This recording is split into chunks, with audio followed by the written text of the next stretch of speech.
बंगाल वालों अगर बुरा नहीं माने तो एक बात अर्ज करूं हाथ जोड़ के, मस्जिदों के 2-2 करोड़ के मीनार बनाने की बजाय कोशिश करो कि वो 2-2 करोड़ गरीबों पे खर्च करो और उनको मजबूत करो।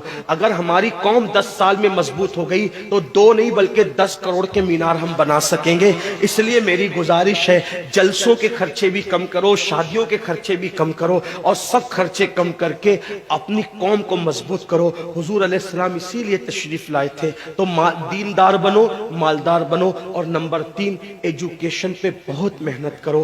कोई भी जाहिल न रहे, कोई भी अनपढ़ न रहे, खूब खूब पढ़ाओ अपने बच्चों को। 10वीं 12वीं तक कभी मत रुकना, बल्कि अपने बच्चों को IAS बनाओ, IPS बनाओ, डॉक्टर बनाओ, इंजीनियर बनाओ। डॉक्टर भी BOMS वाला मत बनाओ बल्कि MD और आला से आला डिग्री दिलाओ। अब आप कहेंगे मौलाना पैसे नहीं है, मैं आपसे कहता हूं हर साल ईद पे नया कपड़ा न बनाना पड़े न बनाओ, धुले हुए कपड़ों पे ईद कर लो, लेकिन अपने बच्चों की तालीम पे खर्चा करो। इसी तरीके से किसी और जगह पर पैसे लगाने की बजाय 10 साल अगर इन 3 निकात पर आपने मेहनत कर दी, दीनदार बनो, मालदार बनो और एजुकेशन को आम करो, हर बंदे को पढ़ा लिखा बनाओ। आप कहेंगे मौलाना नौकरी नहीं मिलती, मैं कहता हूं हम नौकरी के लिए नहीं पढ़ते, हम अच्छा इंसान बनने के लिए पढ़ते हैं। इसलिए कि पढ़े लिखे की तिजारत में अनपढ़ की तिजारत में फर्क है, पढ़े लिखे की गुफ्तगू में अनपढ़ की गुफ्तगू में फर्क है, पढ़े लिखे के उठने बैठने में अनपढ़ के उठने बैठने में फर्क है। देखो आप ये नहीं कहता हूं कि आप सब अनपढ़ हो, लेकिन एक बात आपसे कहता हूं, महफिल में पढ़े लिखों का अंदाज और होता है, अनपढ़ लोगों का अंदाज और होता है। खाने में, पीने में, उठने में, बैठने में तालीम को आम करो, दुनिया भी पढ़ाओ, आखिरत भी पढ़ाओ। अपने बच्चों को इतना इल्म दो कि वो मुसलमान रहे, सच्चे मुसलमान रहे, और अपनी बच्चियों को भी इतना इल्म दो, सच्ची पक्की मुसलमान रहे। और स्कूल, कॉलेज, यूनिवर्सिटी में आला से आला तालीम दिलाओ। और याद रखना, गुर्बत का बहाना मत बनाओ।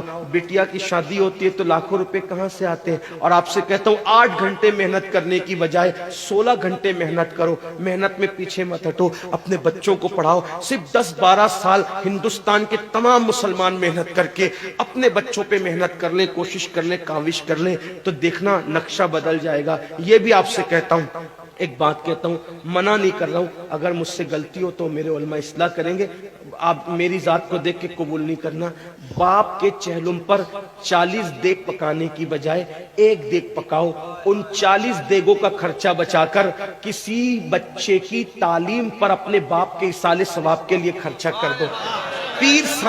पीर साहब के मजार पर 1 लाख की चादर ला के डालने की बजाय 100 रुपए की चादर डाल दो, बाकी के पैसे बचाकर गरीबों की तालीम पे खर्चा कर दो। पीर साहब के इसाले सवाब के लिए वो उस 1 लाख की चादर से जितना खुश होंगे, वो 100 रुपए की चादर से भी उससे ज्यादा खुश होंगे, क्योंकि आपने किसी को उठा दिया, किसी को आपने तरक्की पे ले गए। एक बात कहता हूं, मेरा पीर जन्नती है तो मेरे पीर को मेरी 1 लाख की चादर से क्या गरज, उसको तो जन्नत में उससे बेहतर लिबास मिल चुका है, उसको तो 1 लाख का उससे बेहतर लिबास मिल चुका है। तो ये बातें तल्ख लगे माफ करना, लेकिन आपसे एक बात कहता हूं, रसूमात से निकलो, हकीकतों की तरफ आओ, रसूमात से निकलो, सच्चाइयों की तरफ आओ। एक दूसरे को गिराने की कोशिश मत करो, एक दूसरे को उठाने की कोशिश करो। आपस के झगड़े खत्म करो। तेरा सिलसिला बड़ा, मेरा सिलसिला बड़ा, तेरी बिरादरी बड़ी, मेरी बिरादरी बड़ी, तेरा पीर बड़ा, मेरा पीर